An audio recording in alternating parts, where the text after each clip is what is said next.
I'm Jonathan Abrams. I cover the NBA for the New York Times.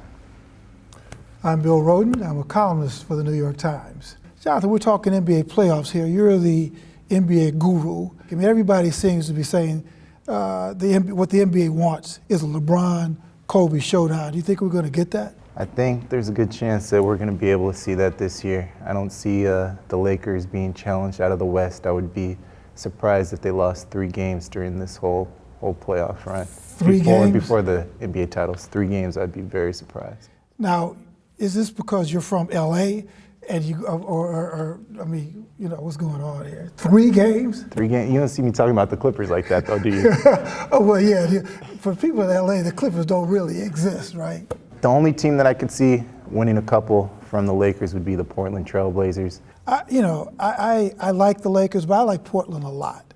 I like Brandon Roy a lot. But what about San Antonio? We haven't talked a lot about San Antonio. San Antonio, I would think that they would have been able to challenge the Lakers, but once Manu Ginobili got hurt, that just about did them in. Denver, any hope for Denver, I think Charles Barkley had said it best. He said that their 2 best players are jump shooters, and in the playoffs, jump shooters never advance that far. You've seen Houston quite a bit.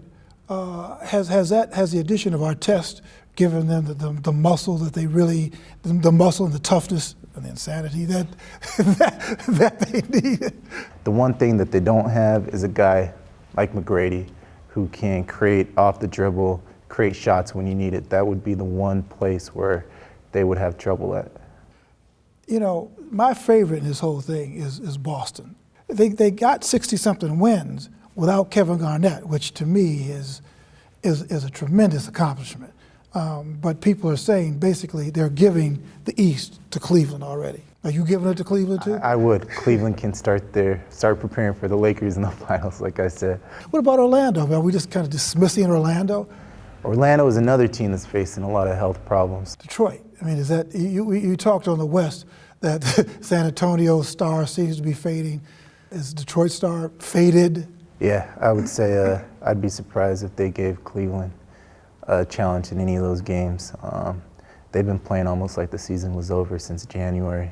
Yes, last but not least, MVP. That's, to me, I think they should eradicate MVPs in team sports. But having said that, who's your MVP this year? I would have to say LeBron, although I would argue for co-MVP because I think Dwayne Wade has obviously turned around that Miami Heat team from 15 wins last year to 42, 43 this year. But you look at LeBron, #1 seed overall. We'll see what he can do with it. See your pick?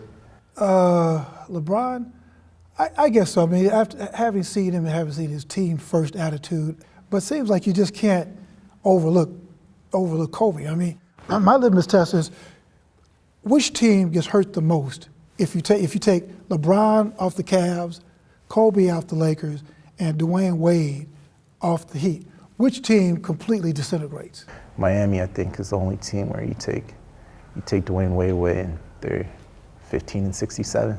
Yeah, well, I can't wait. I mean, I would like to see. I mean, I like Boston, but if it can't be Boston, I'd like to see Cleveland, LA, maybe Portland. I'm just getting you ready for this. Give them another year, another couple of years. Yeah, we'll see.